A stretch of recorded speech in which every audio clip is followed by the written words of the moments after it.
வீடியோவில் என்ன பார்க்க போகிறோன்னா, நம்ம முக்கியமான வீடியோவை தான் பார்க்க போகிறோம். என்ன அப்படி வீடியோன்னு பார்த்தீங்கன்னா,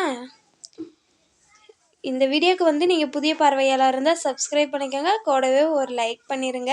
அப்போ தான் நாங்கள் போடுற வீடியோ உங்களுக்கு சேரும். சீண்டி பார்க்குறாங்க திமுகவை உரசிய விஜயின் தாவேகா குறிக்க புகுந்த உதயநிதி இப்படி சொல்லிட்டாரு. சென்னை நடிகர் விஜயின் தமிழக வெற்றி கழக நிர்வாகிகள் செய்த செயல் ஒன்று திமுக இளைஞரணியரை கடுப்பாக்கி உள்ளதாம். இதன் காரணமாக நடிகர் விஜய்க்கு எதிராக கம்பு சுழற்ற நினைத்தனர் திமுக இளைஞரின். ஆனால் இவர்கள் தடுத்து நிறுத்தியிருக்கிறார் துணை முதல்வர் உதயநிதி ஸ்டாலின். இதோ அதோ என இழுத்து கொண்டிருந்த துணை முதல்வர் பதவி நியமனம் கடந்த 28ஆம் தேதி அறிவிக்கப்பட்டது. அந்த நியமனத்துடன் அமைச்சரவையில் 29 தேதி மாற்றி அமைத்தார் முதல்வர் ஸ்டாலின். அமைச்சரவை மாற்றத்தை விட உதயநிதிக்கு துணை முதல்வர் பர்மேஷன் சமீபத்தை தான் திமுக கொண்டதாக தீர்த்தது. துணை முதல்வர் பதவி என்பது அரசியலமைப்பு ரீதியான பதவி கிடையாது. இதனால் துணை முதல்வர் என்கிற அந்தஸ்தை உதயநிதி பெறுகிற போதே அது குறித்து அறிவிப்பு வந்தால் மட்டும் போதுமானது. அதாவது அரசு அறிவிப்பு மட்டுமே போதுமானது. ஆளுநர் பதவியேற்பு செய்து வைக்க தேவையில்லை.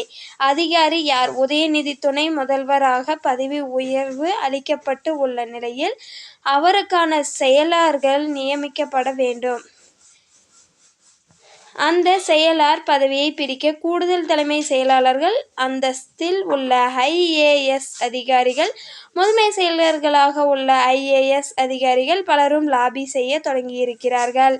விஜய் கதை. துணை முதல்வரான உதயநிதியை திமுகவினர் திமுக இளைஞரினர் வாழ்த்தி விளம்பரப்படுத்தினர். இந்த கொண்டாட்டம் நடந்து கொண்டிருந்த அதே சமயத்தில் தாவேகா கழகத்தின் தலைவரும் நடிகருமான விஜய் கடந்த சில நாட்களுக்கு முன்பே பேசியபோது சொல்லிய ஒரு குட்டி கதையை மீண்டும் சோசியல் மீடியாக்களில் பரப்பினர் தாவேகாவினர்.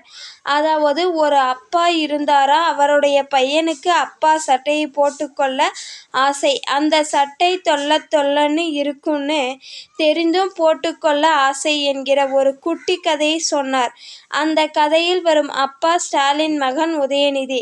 இதை மனதில் கொண்டுதான் அந்த கதையை சில நாட்களுக்கு முன்பு சொன்னார் விஜய். குறிப்பாக உதயநிதிக்கு துணை முதல்வர் பதவி வழங்குங்கள் என்கிற வலியுறுத்தல்கள் அதிகரித்து வந்த சூழலில் இந்த கதையை சொன்னார். அப்போவே இது சர்ச்சையை ஏற்படுத்தியது. இந்த நிலையில் உதயநிதி துணை முதல்வராக அறிவிக்கப்பட்ட அந்த ஆனந்தை திமுகவினர் கொண்டாடிய நாளில் மறு பிரசுரம் போல விஜயின் அந்த குட்டி கதையை வரலாக்கி மகிழ்ந்தனர். தாவேகாவினர் விஜயின் அனுமதி இல்லாமல் இது நடந்திருக்காது, நம்மை சீண்டி பார்க்கிறார்கள், உரசி பார்க்கிறார்கள், இதனை சும்மா பார்த்து கொண்டிருக்க முடியாது, பதிலடி தந்ததாக வேண்டும், அனுமதி கொடுங்கள் என்று திமுக இளைஞரையும் திமுக ஐடியாவிங்கு உதயநிதியின் கவனத்துக்கு கொண்டு போயிருக்கின்றன. ஆனால் டென்ஷன் ஆக உதயநிதி எந்த பதிலடியும் தர வேண்டாம், நான் பார்த்து கொள்கிறேன் என்று அவர்களை தடுத்திருக்கிறார் உதயநிதி. அதன் பிறகுதான் விமர்சனங்களை வரவேற்கிறேன், எதிர்கொள்ளவேன், பதில் சொல்வேன் என்கிற ரீதியில் அவரிடமிருந்து ஒரு அறிக்கை வெளியானது என்கிறார்கள். இந்த மாதிரி அடுத்தடுத்த வீடியோவில் உங்களை சந்திக்கிறோம்.